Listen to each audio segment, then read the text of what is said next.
अल्लाह सुब्हानहू व तआला के नाम से आगाज़ के जो रहमान भी है और रहीम भी।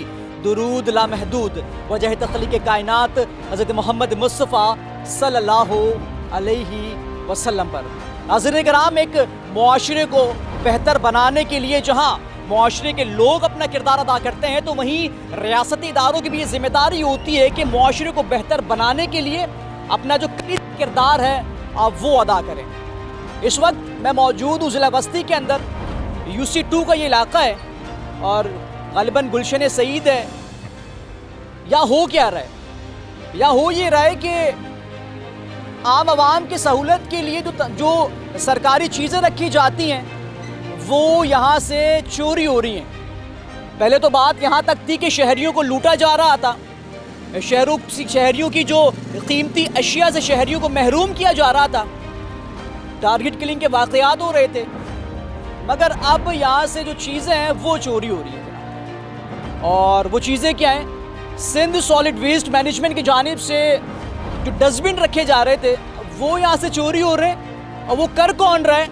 वो कर हमारे अफ़गानी भाई कर रहे हैं। ये वही अफ़गानी हैं कि जिन्हें मुल्क से निकालने का अहकामात जारी किए गए थे। जब अहकामात जारी किए गए थे तब इस पर कार्रवाई बहुत तेज़ी से की जा रही थी। मगर पाकिस्तान है जनाब, और क़ानून यहाँ हर शख्स की जेब में होता है। हुआ क्या? होता ये कि कुछ दिनों बाद उस बयान को, उन दावों को, उन वादों को हवा में उड़ा दिया जाता है। इसका खमियाजा हमें अब भुगतना पड़ रहा है। और वो सिर्फ डस्टबिन चोरी के मामलात नहीं हैं, वो चोरी डकैती के मामलात नहीं है। वो मामलात अब यहाँ तक आन पहुँचे कि हमारे मुआशरे में हमारे बुज़ुर्गों और हमारी ख़वातीन को बाकायदा तंग किया जा रहा है। अब इलाका SHO कहाँ है, क्या कार्रवाई कर रहे हैं, ये तो उन्हीं से जानेंगे। मेरे साथ जो है वो इस वक्त UC के जो वॉइस चेयरमैन है वो मौजूद हैं और इलाका मुअज़्ज़िज़ीन मौजूद हैं। इनसे बात करते हैं और समझने की कोशिश करते हैं कि आखिर इलाके के अंदर ये तमाम तर चीज़ें जो हैं वो क्या हो रही हैं। फरहान कुरैशी साहब हैं। सर अस्सलाम वालेकुम। वालेकुम सलाम। खैर आफियत से, तबीयत अच्छी? अल्लाह का एहसान। भाई ये बताइएगा, जिस तरीके से मुझे ब्रीफ किया गया, क्या हो रहा है ये मुआशरे के अंदर, थोड़ा सा समझाएं मुझे। अच्छा, इस वक्त हमारी UC2 गुलशन सईद में पिछले 20 दिन के अंदर तकरीबन 11 के करीब डस्टबिन चोरी हो गए। कल ही हमने सिंध सॉलिड वेस्ट के डायरेक्टर न्यू कराची जोन को, फरहान भाई को यहाँ पे मदऊ किया था। एक डस्टबिन की कीमत 50,000 रुपये। अरसा दराज से हमारे इन इलाकों में कोई भी कचरे का प्रॉपर तरीके से निज़ाम नहीं था। कचरे के अंबार लगे हुए होते थे। बड़ी मेहनत के बाद हमने अपने 6 के 6 सेक्टर में मुख्तलिफ बड़ी कुंडियों के ऊपर सिंध सॉलिड वेस्ट की मामनत से डस्टबिन रखवाए। लेकिन पिछले 20 दिन के अंदर तकरीबन 11 के करीब डस्टबिन चोरी हो गए और बराह रास्त उसकी हमारे पास वीडियो है। इस डस्टबिन को जो चोरी करने में जो मुलव्विस है वो हमारे अफ़गानी भाई इसमें मुलव्विस है, जो बराह रास्त डस्टबिन को चोरी कर रहे हैं। सिर्फ बात यहाँ तक नहीं रहती, ये बाकायदा तौर के ऊपर मतलब कि जब कचरा उठाने के लिए आते हैं इनका कोई प्रॉपर टाइम नहीं है। पहले तो मुझे ये बताइएगा, डस्टबिन जो चोरी हुए, आप कह रहे हैं 50,000 के डस्टबिन, यानी कि अगर 10 भी चोरी होते हैं तो ये बात जाती है 5 लाख रुपए। पहले से FIR करें। सर, यहाँ पर हम मोहतरम थाने के SHO यासीन साहब के पास गए थे, उनसे इसके ऊपर मुलाकात हुई है, उनको बाकायदा तौर के ऊपर एविडेंस दिखाएं और इंशाअल्लाह अनकरीब मतलब के सिंध सॉलिड वेस्ट के लोगों से मुशावरत हुई है। अब हम इसके खिलाफ FIR कटवाने के लिए जा रहे हैं। चोरी डकैती, शहरियों को लूटना आम सी बात थी शहर कराची के अंदर। डस्टबिन भी चोरी होंगे, ये सोचा था कभी? ये तो शायद जिस जगह पे आप मौजूद हैं यहाँ पे तसव्वुर नहीं कर सकते थे कि हमने लोगों की सहूलत के लिए डस्टबिन रखवाएं और बाकायदा तौर के ऊपर लोग यहाँ पर आ रहे हैं और डस्टबिन चोरी कर लेकर जा रहे हैं। अनएक्सपेक्टेड चीज़ है। तो मुझे बताएं ना, बतौर UC चेयरमैन क्या कुछ होने जा रहा है? कोई कानूनी कार्रवाई तो होनी चाहिए इन तमाम तर चीज़ों पे, क्योंकि ये नुकसान मेरा और आपका नुकसान है, क्योंकि हमारी जेबों से निकाले गए पैसों से डस्टबिन रखे गए। बिल्कुल ऐसा ही है। हम यहाँ पर मतलब कि हुकूमती इदारों से, कानून नाफिज करने वाले इदारों से मुतालबा करते हैं कि इसके खिलाफ पूरी तौर के ऊपर कार्रवाई की जाए। बिल्कुल, देखिए कार्रवाई होनी चाहिए। जिस तरह मैंने कहा कि ये डस्टबिन फ़कत एक डस्टबिन नहीं है, ये मेरी और आपकी जेबों से निकले गए पैसों की चोरी हो रही है। और चोरी चोरी होती है, 1 रुपये की हो, 1 करोड़ रुपए की हो। बुजुर्ग शहरी भी मौजूद हैं, इनसे भी जानूंगा कि इन्होंने एक अरसा देखा है इस शहर कराची के अंदर। इस तरीके से मैं जिक्र कर रहा हूँ कि एक वो कराची के जब लाइटें बंद हो जाया करती थी, वो कराची के जहाँ धमाके और गोलियाँ चलती दिखाई देती थी, आज वो कराची रोशनियों का शहर तो बन गया है, मगर उस शहर कराची के अंदर क्या हो रहा है। तो बुजुर्ग मौजूद हैं, बात करते हैं। सर अस्सलाम वालेकुम। वालेकुम सलाम। कैसे हैं, तबीयत अच्छी है? अल्हम्दुलिल्लाह अल्लाह का। सर सबसे पहले तो मुझे बताएं ये क्या हो रहा है कराची में? बस ये हुकूमत का है कि भाई वो लॉ एंड ऑर्डर की सिचुएशन ऐसी की भी उन्होंने, कोई पूछने वाला नहीं है, कोई कहने वाला नहीं है। डस्टबिन चोरी हो रहे हैं और बहुत सारी चीज़ें ऐसी चोरी हो रही हैं। जो हमारी कचरा चुनने वाले लड़के हैं जो रात को जो कैमरे में भी आए हैं, वो बाकायदा चोरी कर रहे हैं। और ऐसे इलाका SHO को नोटिस लेना चाहिए इस बात का। ये कभी हमने ये सोचा था कि ये वो अफ़गानी के जिन्हें हमने अपने पास जगह दी, हमने इनको रखा, अफ़गान वॉर के बाद में इनको पनाह दी, हमने इनको इज़्ज़त दी, एहतराम दिया, आज हमारे गलों को आन पड़े। और मुझे बताया गया कि ख़वातीन को भी जो है वो इनके साथ भी मामलात वग़ैरह हैं। हाँ ऐसा है, देखा गया है, सुना भी गया है कि इस किस्म के मामलात हो रहे हैं यहाँ पर। और इसमें सोचना चाहिए इंतज़ामिया को, हुकूमत वक्त को, कि कुछ करे उसके लिए। सर मुझे बताइएगा कि जो कुछ मामलात नक्शा खींच रहा है, ये फ़कत इस इलाके का मसला नहीं है, ये मसला पूरे कराची का है। इससे पहले कभी ये वाक़यात देखे? बिस्मिल्लाहिर्रहमानिर्रहीम। बहुत शुक्रिया, आप लोगों ने अवाम से रब्ता किया है और मसाइल को मालूम करने की कोशिश कर रहे हैं। अवाम की तरफ से मैं ये कहूँगा कि ढक्कन चोरी होना एक इंतहाई मायूब सी बात है, लेकिन वसूख के साथ नहीं कहा जा सकता ये कौन चोरी कर रहे हैं। इसके लिए तो बहुत ज़रूरी है कि लॉ इन्फोर्समेंट एजेंसियाँ हैं जो काम करते हैं, पुलिस थाने कचहरी हैं, ये ट्रेस करें ना कौन लोग आके रात के अंधेरे में ये काम करते हैं। हम और आप तो आसानी से कह रहे हैं कि अफ़गानी करते हैं, लेकिन इसके लिए कोई लाएमल तो होना चाहिए जब पता चल सके इसके पीछे है कौन लोग। भाई बता रहे हैं कि बाकायदा CCTV फुटेजेस मौजूद हैं जिसमें वाज़े देखा जा सकता है। अगर ऐसा है तो फिर मज़ीद कार्रवाई होनी चाहिए। तो दूसरी बात यह कि ढक्कन चोरी होने का मसला है कि हम हादसा को दावत दे रहे हैं कि मोटरसाइकिल हैं, गाड़ियाँ हैं, वो उससे डैमेज होते हैं, लोग ज़ख्मी होते हैं, उससे हादसा का शिकार होते हैं। इसकी तरफ तवज्जो होनी चाहिए। अब बिल्कुल देखिए जी, तवज्जो होनी चाहिए, चीज़ें चलनी चाहिए। और जिस तरीके से मैं बात कर रहा हूँ कि हम बहुत आसानी से कह देते कि बहुत छोटा मामला, नहीं छोटा मामला नहीं है। मेरे घर की ख़वातीन को अगर कोई शख्स छेड़ेगा यकीनन मुझे बुरा लगेगा, और जब मुझे बुरा लगेगा तो मैं कानूनी कार्रवाई भी अमल में लेकर आऊँगा। अब ये वो अफ़गानी हैं कि जिन्हें मैंने पहले कहा कि हमने पनाह दी है, ये वो अफ़गानी कि जिन्हें हमने अपने घर के गेट खोलकर इनको खुशामदीद कहा, इस नीयत के साथ कि जनाब आप हमारे पास आएँ, आप मुल्क से निकल गए, हमारे पास रहें। लेकिन अगर अब हमें हमारी मुखलिसी का ये सिला मिलेगा तो फिर सवाल तो बनता है, और वो सवाल ये कि जनाब फिर रियासती इदारे कहाँ सो रहे हैं? ये वही रियासती इदारे कि जिन्होंने माजी में बयानात दिए, पूरी मुहिम चलाई गई, जनाब अफ़गानियों को पकड़ पकड़ कर मुल्क से निकाला गया, मगर अभी कुछ लोग यहाँ पर रह रहे हैं। क्या मामलात हैं, मज़ीद चलते हैं और लोगों से बात करते हैं। एक वो मैंने आपको दिखाया कि जहाँ लोग परेशान थे, यकीनन उस पर जिस तरीके से कहा कि कार्रवाई अमल में लाई जाएगी। अब मैं आपको वो मंजर दिखा रहा हूँ कि जो इस मुआशरे में नासूर का किरदार अदा करता है। वो क्या है? मंशियात फरोशी। मंशियात फरोशी से आए रोज़ लोग अपनी जान से हाथ धो बैठते हैं। कभी किसी को कैंसर हो जाता है तो कोई तरह तरह की बीमारी में मुब्तला हो जाता है। अगर मेरा कैमरामैन मेरे सीधे हाथ की जानिब मंजर दिखाए तो ये ग्राउंड में मैं मौजूद हूँ, और बताया ये जा रहा है कि जनाब इस मंजर पर, इस मकाम पर मंशियात ना सिर्फ बेची जाती थी बल्कि लोग यहाँ पर मंशियात का इस्तेमाल भी करते थे।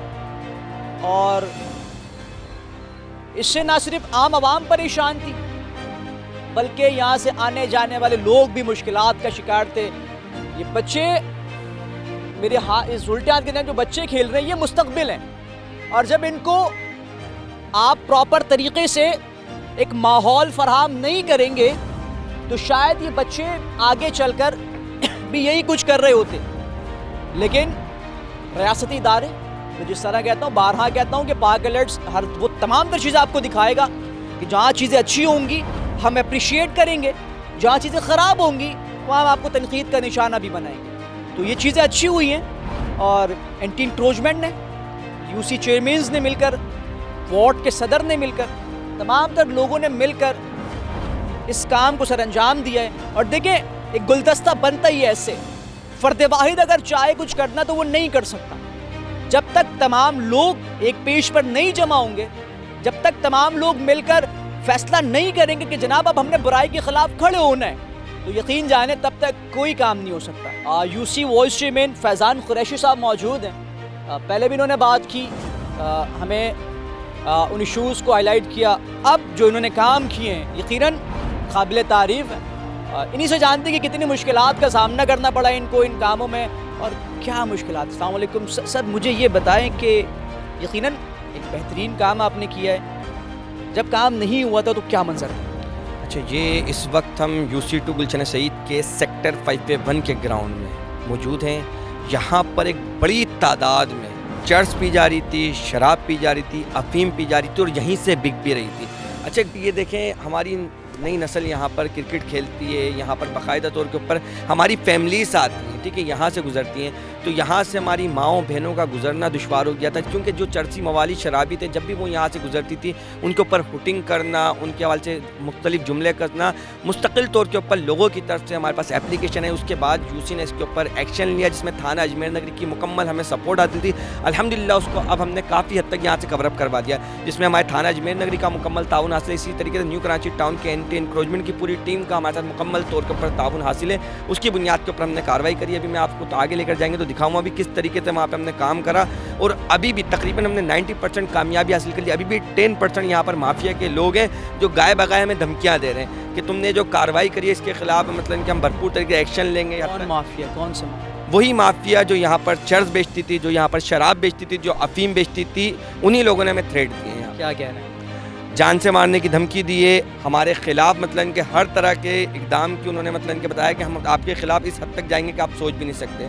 तो मुस्तकिल तौर के ऊपर थ्रेट भी आ रही है, लेकिन उसके बावजूद भी मतलब कि क्योंकि हमारा ताल्लुक जमात इस्लामी से, और जब हम जमात इस्लामी में शामिल होते हैं तो कुरान करीम की एक आयत हमें पढ़ाई जाती है जो हमारे नज़रियात में शामिल होती है, कुल इन्ना सलाती व नुसुकी व महयाया माती लिल्लाहि रब्बिल आलमीन। मेरी नमाज, मेरी तमाम मरासिम इबादत, मेरा जीना, मेरा मरना सब अल्लाह रब्बुल इज़्ज़त के लिए। जब हम इन नज़रियात की बुनियाद के ऊपर चल रहे होते हैं तो मौत से हमें डर नहीं लगता।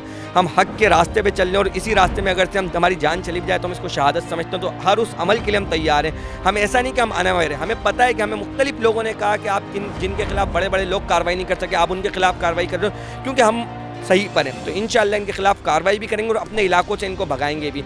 अच्छा, यहीं पर ही जब ये कार्रवाई करते हैं, इसी के साथ हमारे इलाके के अंदर कुछ इन्हीं के सपोर्टर मतलब इनके जिसमें अफवानी आते हैं, वो मुस्तकिल तौर के ऊपर रात में यहाँ पर आते भी हैं, अब भी आ रहे हैं। बिल्कुल, ये गाड़ियाँ खड़ी हुई हैं, इन गाड़ियों की बैटरियाँ चोरी होती हैं हमारे इलाकों से, बैटरियाँ चोरी होती हैं, जिसके वजह से इलाका परेशान है, मुस्तकिल तौर के ऊपर हमारे कंप्लेन कर रहा होता है। तो इसके खिलाफ भी हम इंशाल्लाह आने वाले वक्त में एक्शन लेने के लिए जा रहे हैं। यकीनन देखें, जहाँ धमकियाँ क्यों आ रही हैं, धमकियाँ यूँ आ रही हैं क्योंकि आप बुराई का खात्मा करने के लिए निकले, और जाहिर सी बात है जब आप अगले की रोज़ी छीनेंगे, वो गलत तो कम आ रहा, लेकिन उसकी रोज़ी छीनेंगे, उसकी चीखें तो निकलेंगी। तो यही सब कुछ हो रहा। अल्लाह आपको मज़ीद हिम्मत दे और मज़ीद इस्तिक़ामत दे। इस वार्ड के प्रेसिडेंट हैं जनाब, इनसे भी बात करते, नौजवान हैं और इन्हीं से समझते हैं कि कितना अहम किरदार रहा है। अस्सलाम वालेकुम भाई। वालेकुम सलाम। कैसे, खैरियत से? अल्लाह का शुक्र। मेरा नाम शाकिर खान है और मैं UC2 गुलशन सईद में वार्ड 2 का काउंसलर हूँ।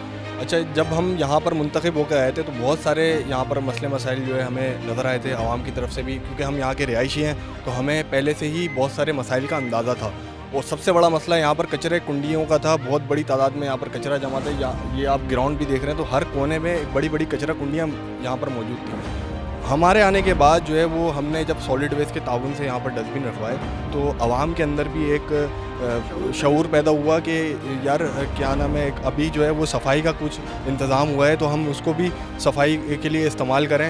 अब कुछ कचरा कुंडियों में कमी आना शुरू हो गई थी, लोग अवेयर भी होना शुरू हो गए थे, कचरा जो है वो डस्टबिन में जो है वो डाल रहे थे। और फिर जाहिर सी बात है जब जो अगवानी पहले से मौजूद थे यहाँ पर, उनको कचरा जो है वो नहीं दे रहे थे और वो डस्टबिन का इस्तेमाल कर रहे थे। तो शायद इसी की ताब न लाते हुए ही ये कार्रवाइयाँ जो है, हमें जहाँ तक लगता है इस तरह की जो है कार्रवाइयाँ जो डस्टबिन जो है गायब करने के और डस्टबिन चोरी होने की जो कार्रवाइयाँ हो रही हैं, शायद इसी वजह से हो रही हैं। लेकिन ज़ाहिर बात है हमारे जो इलाके के अंदर इसका गलत इम्पैक्ट आ रहा है और सफाई सुथराई के हवाले से, क्योंकि डस्टबिन जब गायब होते हैं तो कचरा फिर। बहुत शुक्रिया जनाब। और बिल्कुल देखें, ये जो पॉइंट है ये बहुत अहम इन्होंने नुक्ता उठाया है कि डस्टबिन ना होने से पहले ये अफ़गानी घर घर से कचरा उठाते हैं और फ़ी घर, जहाँ तक मुझे याद पड़ता है, तकरीबन 150 रुपये से 170 रुपये, 300 रुपये बता रहे हैं भाई। फ़ी घर 300 रुपये लेते हैं महीने का। जब एक गली में मौजूद 20 घरों से 300 रुपये आना बंद हो जाएंगे तो फिर जनाब तो यही होगा। तो इलाके की क्या सूरत हाल है वो हमने इलाके के लोगों से जाना। अब इसमें थाना अजमेर नगरी के जो SHO साहब, उनका क्या मौक़िफ़ है। यकीनन जिस तरह से मंशियात फरोशों का यहाँ से ख़ात्मा हुआ है, उनका अहम किरदार है। मैंने कहा रियासती इदारे जब तक नहीं चाहेंगे तब तक चीज़ें बेहतर नहीं हो सकती। उनका अहम किरदार है यहाँ पर। और जो दूसरा मसला है अफ़गानियों का, उस पर उनका क्या मौक़िफ़ है, क्या कार्रवाई अमल में लेकर आएंगे, किस तरीके से करेंगे, ये उन्हीं से जानते हैं। तो अब चलते हैं और उनसे बात करेंगे। इस चोरी और अफगानियों के हाथों माओ बहनों की इज्जतें पामाल होने के मामले पर टीम गरज ने कई दफा थाना अजमेर नगरी के SHO साहिब से बात करने की कोशिश की। हमने कई मरतबा उन्हें कॉल्स भी की और उनके दफ्तर भी गए, मगर ना तो वो हमें दफ्तर में मिले और ना ही हमें वो मुनासिब वक्त दे सके। कई मरतबा कोई न कोई बहाना बनाकर आगे पीछे होते रहे। टीम गरज ने बताया भी कि हमें आपका मौक़िफ़ लेना है, मगर मौसूफ गायब रहे। प्रोग्राम के अख्ताम तो हम इनसे गुफ्तगू के बाद करना चाहते थे, मगर मौसूफ की जानिब से बार बार राह फरार इख्तियार करने पर हम इस प्रोग्राम के अख्ताम इस अंदाज में कर रहे हैं। अल्लाह हाफ़िज़।